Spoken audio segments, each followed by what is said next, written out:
ಇವಾಗ ಗಿಲ್ಲಿ ಅವರು ನಮ್ಮ ಮನೆ ಕಡೆಗೆ ಇನ್ನೂ ಬರ್ಲಿಲ್ಲ, ಅದು ನೆಕ್ಸ್ಟ್ ಕ್ವಶನ್ ಗಳಾಯ್ತಾ? ಅದು ನೆಕ್ಸ್ಟ್ ಕ್ವಶನ್. ಹೇಳಿ ಮ್ಯಾಮ್. ಓಕೆ, ಗಿಲ್ಲಿ ಅವರು ಕಾಮಿಡಿ ಮಾಡ್ಕೊಂಡೆ ಬಿಗ್ ಬಾಸ್ ಮನೆಯಲ್ಲಿ ಇಷ್ಟು ದಿನ ಬಂದ್ರ?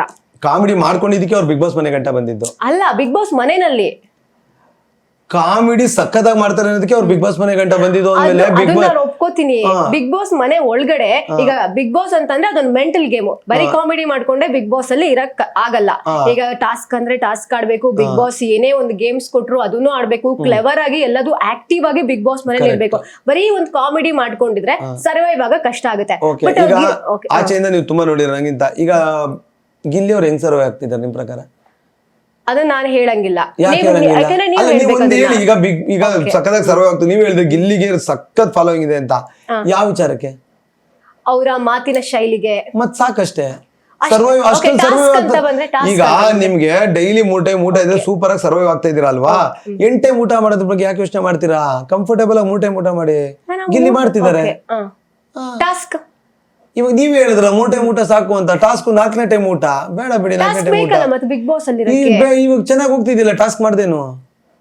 ಅದು ಜನ ನೋಡ್ತಾರಲ್ವಾ? ಜನನೇ ನೋಡ್ಬೇಕಾಗಿದೆ. ಇನ್ನೇನ್ ಮಾರ್ಸಿಂದ ಏಲಿಯನ್ಗಳು ನೋಡ್ತಾರ? ಜನ ನೋಡ್ತಿದಾರಲ್ಲ, ಖುಷಿ ಪಡ್ತಿದಾರಲ್ಲ. ಟಾಸ್ಕ್ ಬೇಕಲ್ಲ. ಹೇಳಿದ್ರ ಹಂಗೆ ಆತರ ಹೇಳ್ತಿದಾರ? ಹೇಳ್ತಿದ್ದಾರೆ. ಗಿಲ್ಲಿ ಅವ್ರು ಇನ್ನೂ ಟಾಸ್ಕ್ ಆಡ್ಬೇಕು, ಇನ್ನು ಸ್ವಲ್ಪ ಸ್ಟ್ರಾಂಗ್ ಆಗ್ಬೇಕು, ಆಕ್ಟಿವ್ ಆಗ್ಬೇಕು.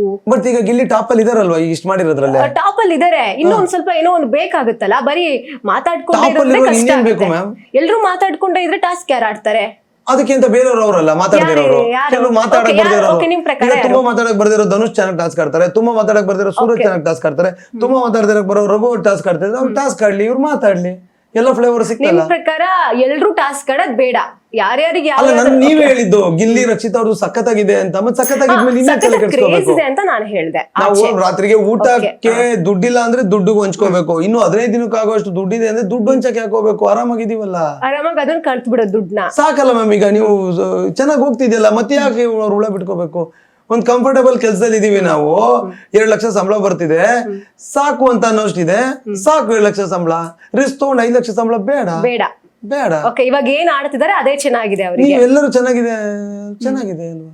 ಓಕೆ, ಈಗ ರಾಶಿಕಾ ಅವ್ರ ವಿಷಯಕ್ಕೆ ಬರೋದಾದ್ರೆ, ಬರ್ಬೇಕಾ? ಬರ್ಬೇಕು. ಓಕೆ, ರಾಶಿಕಾ ಅವ್ರ ವಿಷಯಕ್ಕೆ ಬರೋದಾದ್ರೆ, ಸೂರಜ್ ಅವ್ರು ಬರೋದಕ್ಕಿಂತ ರಾಶಿಕಾ ಅವ್ರು ಇದ್ದಿದ್ದೇ ಬೇರೆ. ಸೂರಜ್ ಅವರು ಬಂದ್ಮೇಲೆ ಸ್ವಲ್ಪ ಚೇಂಜ್ ಆಗಿದ್ದಾರೆ ಅನ್ನೋ ಒಂದು ಟಾಕ್ಸ್. ನನ್ನ ಲೈಫಲ್ಲೂ ನನ್ನ ಹೆಂಡತಿ ಬರಕ್ ಮುಂಚೆ ನನ್ನ ಲೈಫ್ ಇದ್ದಿದ್ದೇ ಬೇರೆ, ಬಂದ್ಮೇಲೆ ಈಗ ಬೇರೆ. ಅವ್ರಿಬ್ರು ಗಂಡ ಹೆಂಡತಿ ಅಲ್ಲ, ಅವ್ರಿಬ್ರು ಫ್ರೆಂಡ್ಸ್.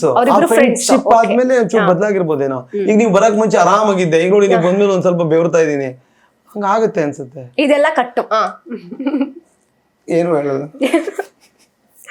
ಓಕೆ, ಹೇಳಿ, ಅದಕ್ಕೆ ಆನ್ಸರ್ ಕೊಟ್ಟಿದ್ದಾರೆ ರಾಶಿಕಾ ಅವರು. ಸೂರಜ್ ಅವ್ರು ಬರೋದಕ್ಕಿಂತ ಮುಂಚೆ ಇದಿದ್ದೇ ಬೇರೆ, ಬಂದ್ಮೇಲೆ ಚೇಂಜ್ ಆದ್ರು ಸ್ವಲ್ಪ. ನಿಮ್ಗೆ ಹಂಗ ಅನಿಸ್ತಿದ್ಯಾ? ಎಲ್ರಿಗೂ ಹಾಗೆ ಅನಿಸ್ತಾ ಇದೆ. ರಾಶಿಕಾ ಬಂದ ಕೇಳಿ ನೋಡಿ, ಅವ್ರು ಹೇಳ್ತಾರೆ. ರಾಶಿಕಾ ಅವ್ರಿಗೆ ಕೇಳ್ತೀನಿ, ನಿಮಗೆ ಏನ್ ಅನಿಸ್ತೋ ಅದನ್ನ ಹೇಳಿ. ಹಂಗೆ ಅವ್ರೆ ಅನ್ಸುತ್ತೆ. ಹಂಗೆ ಅವ್ರೆ ಅದೇ ಗೇಮ್ಸ್ ಯಾವ ರೀತಿ ಆಡ್ತಾ ಇದಾರೆ? ಹಂಗೆ ಆಡ್ತಿದ್ದಾರೆ. ಮುಂಚೆ ಹಂಗೆ ಎದ್ದು ಬಿದ್ದು ಗಾಯ ಮಾಡ್ಕೊಂಡು ಆಡ್ತಿದ್ರು. ಎದ್ದು ಬಿದ್ದು ಗಾಯ ಮಾಡ್ಕೊಂಡು ಆಡ್ಬಿಟ್ಟು ಬಂದು ಕೋಪದಲ್ಲಿ ಏನೋ ಮಾತಾಡಿ ಗಬ್ಬೆ ಬಿಡಿಸ್ಕೊತಾ ಇದ್ರು. ಇವಾಗ್ಲೂ ಅದನ್ನೇ ಮಾಡ್ತಾ ಇದಾರೆ. ಓಕೆ, ಸೂರಜ್ ಅವ್ರದ್ದು ರಾಶಿಕಾ ಅವ್ರದ್ದು ಒಂದು ಲವ್ ಟ್ರ್ಯಾಕ್ ಹೋಗ್ತಾ ಇದೆ. ಹೌದಾ? ಹಂಗ ಹೋಗ್ತಿದ್ಯಾ ಅಂತ ನಿಮಗೆ ಅನ್ನಿಸ್ತು? ಇದೆಲ್ಲ ಸ್ಟೇಟ್ಮೆಂಟ್ಸ್ ಮಾಡ್ಬೇಕು. ಇಲ್ಲ ಅನ್ಸುತ್ತೆ, ಟಾಸ್ಕ್ ಆಡ್ತಾ ಇದಾರೆ ಅನ್ಸುತ್ತೆ. ಯಾಕಂದ್ರೆ ತುಂಬಾ ಸಾಧನೆ ಮಾಡ್ಬೇಕು ಅನ್ನೋದು ಮನ್ಸಲ್ಲಿ ಇಟ್ಕೊಂಡ್ ಬಂದಿರೋ ಹೆಣ್ಮಗಳು ರಾಶಿಕಾ ಅವರು. ಅವರು ಹಂಗೆ ಪಟ್ಟಂತ ಲವ್ಗೆ ಲವ್ ಹೋಗಲ್ಲ. ಸಾಧನೆ ಮಾಡೋರು ಲವ್ ಮಾಡ್ಕೊಂಡ್ ಬಂದಿದ್ರೆ ಸಾಧನೆ ಕಡೆ ಬರ್ತಾನೆ ಇರಲ್ಲ. ಸಾಧನೆ ಮಾಡೋರು ಪಟ್ಟಂತ ಲವ್ ಮಾಡಲ್ಲ. ಸಾಧನೆ ಮಾಡಕ್ಕಂತ ಬಂದಿದ್ದಾರೆ, ಲವ್ ಇಲ್ಲ ಅನ್ಸುತ್ತೆ. ಓಕೆ, ಆಚೆ ಒಂದು ದೊಡ್ಡ ಟ್ರೋಲ್ ಆಗಿತ್ತು ನಿಮ್ದು, ಅದೇ ನಮ್ದೆಲ್ಲ ನ್ಯಾಷನಲ್ ಟಿವಿಯಲ್ಲಿ ನೀವು ಮಾತಾಡಿದ್ದು. ನಾನು ಹುಡ್ಗಿರ್ನ ಫ್ರೆಂಡ್ಸ್ ಮಾಡ್ಕೋಬೇಕು ಅಂತಂದ್ರೆ ಗಾರ್ಮೆಂಟ್ಸ್ ಮುಂದೆ ಹೋಗ್ತೀನಿ, ಬಿಗ್ ಬಾಸ್ ಮನೆಗೆ ಯಾಕೆ ಹೋಗ್ತೀನಿ ಅಂತ. ಆದ್ರೆ ಸುದಿ ಅವರು ಇದ್ದಿದ್ದು ಹುಡ್ಗಿರ್ ಜೊತೆಗೆ ಕಂಫರ್ಟ್ ಝೋನ್ ಕ್ರಿಯೇಟ್ ಮಾಡ್ಕೊಂಡ್ರು, ಯಾಕೆ ಮೇಡಮ್? ಈಗ ಹುಡ್ಗಿರ್ ಜೊತೆ ಇದ್ರೆ ಲವ್ ಅಂತಾನ? ಈಗ ನಿಮ್ಮಲ್ಲಿ ನೀವು ಗಂಡು ಮಕ್ಳ ಜೊತೆ ಇರ್ತೀರ, ಅಣ್ಣ ತಮ್ಮ ಇರಲ್ವಾ ಮ್ಯಾಮ್? ಅಲ್ಲಿ ನಿಮ್ ಕಾಲೇಜಲ್ಲಿ ಯಾರೋ ಫ್ರೆಂಡ್ಸ್ ಜೊತೆ ಇರ್ತೀರಾ, ಫ್ರೆಂಡ್ಸ್ ಇರಲ್ವಾ? ಸ್ಟೇಟ್ಮೆಂಟ್ಸ್ ಇದು ಜನ ಸ್ಟೇಟ್ಮೆಂಟ್ ಏನಂತಿದೆ? ಅದೇ ಟ್ರೋಲ್ ಆಗಿತ್ತಲ್ವಾ ನಮ್ ಚಾನೆಲ್. ಈಗ ಬಿಗ್ ಬಾಸ್ ಮನೆಗೆ ಹಾಕೋಬೇಕು ಲವ್ ಮಾಡೋದಂತ. ನಾನು ಲವ್ ಮಾಡ್ಲೇ ಇಲ್ವಲ್ಲ.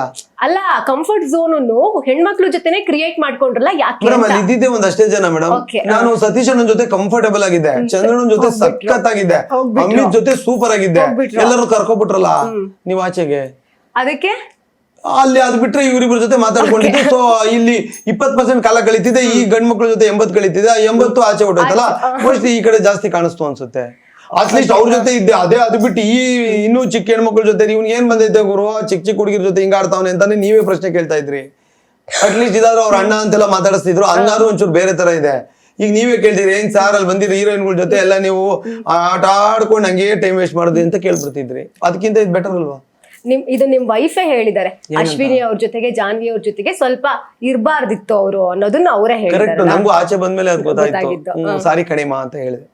ಏನಂತ ಕೇಳಿದ್ರು ಅವರು? ಅದೇ ಯಾಕಯ್ಯ ಅಲ್ಲೇ ಇದ್ದೆ ಅಂತ. ಹೌದಾ ಗೊತ್ತಾಗ್ಲಿಲ್ಲ, ಗೊತ್ತಿರೋ ಯಾಕಿರ್ತಾ ಇದ್ದೆ ಲಾವಣಿ ಅಂತಂದೆ. ಅಷ್ಟೇ, ನೀನು ಕೇಳಿಲ್ವಾ? ಅದಕ್ಕೆ ಇನ್ನೇನು ನಾನೇನು ಸುತ್ತಿ ತಾನು ತಲೆ ಹೊಡೆದ್ ಬಿಡಕಾಯ್ತದ? ಅಲ್ಲಲ್ಲ, ಅವ್ರೇನು ಕೇಳಲಿಲ್ವಾ? ಅವ್ರು ಏನ್ ಮತ್ತಾಗ ನನ್ ಕತ್ರಿಸ್ಬಿಡಕಾಯ್ತದ?